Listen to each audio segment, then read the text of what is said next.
Welcome back. Glad you stayed with us. Our next daily viewpoint. Governor Rick Perry defended the rights of the states to legalize marijuana. Perry was on a panel at the World Economic Forum in Switzerland. He also said Texas has made moves towards decriminalizing the drug. Also on the panel, former United Nations Secretary General Kofi Annan and Colombian President Juan Manuel Santos. Both Annan and Santos said drug laws had proven ineffective and helped empower the drug cartels. Perry said he doesn't believe in legalizing certain drugs, but Texas has begun to, quote, implement policies toward decriminalization.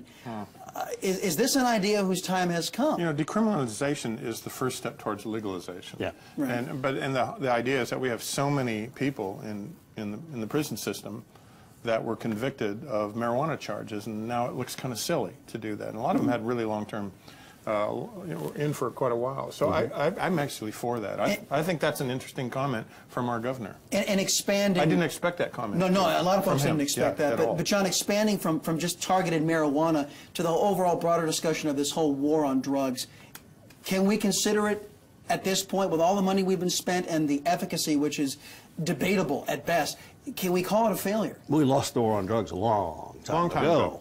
Well, and Ron Paul had it right. He said just legalize it and start taxing it. We can pay down the national debt with the taxes overnight. Of course, he's a libertarian and wasn't elected, but that's, you know, I don't think that's the way you defeat the cartels. Like you said, you have to be drug specific on that. Well, Governor Perry made specific reference to marijuana and that particular drug as empowering the drug cartels, and I think what he meant by that was the economic impact. When you make something illegal, it drives up the cost and the value of that. You decriminalize it, and it's not all of a sudden not such a big deal, then you all of a sudden undercut the drug cartels and their money-making capability. That's a good thing, right? That's true. And do you think, I'm transposing this to Texas, that they eventually legalize it here.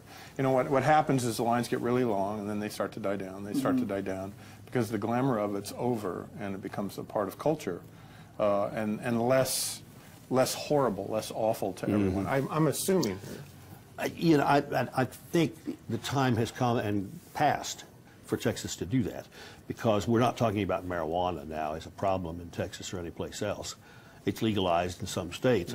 I think what they have failed to tackle and win the war on was on the harder drugs. Heroin, which is still flowing across the border from Mexico, just by carloads. They'll never win that war. Now, do we decriminalize heroin and we decriminalize others? When do you stop going after it? Well, exactly, and that's my next question.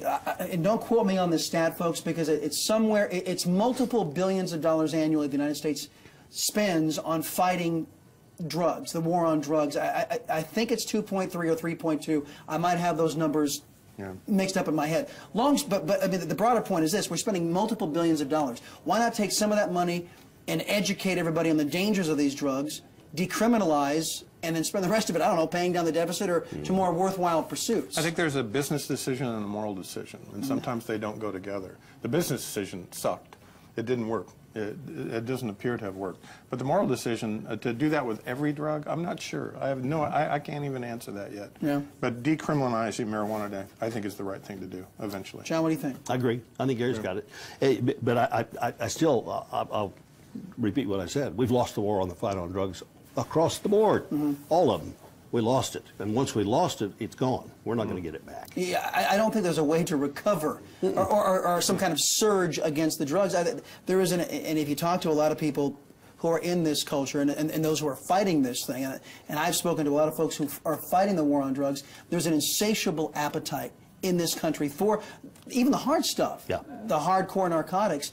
And when does the government just say, look, you know what, we'll just spend a little bit of money on it, or a lot of money, educating kids on the dangers, and you know what, partake at your own risk.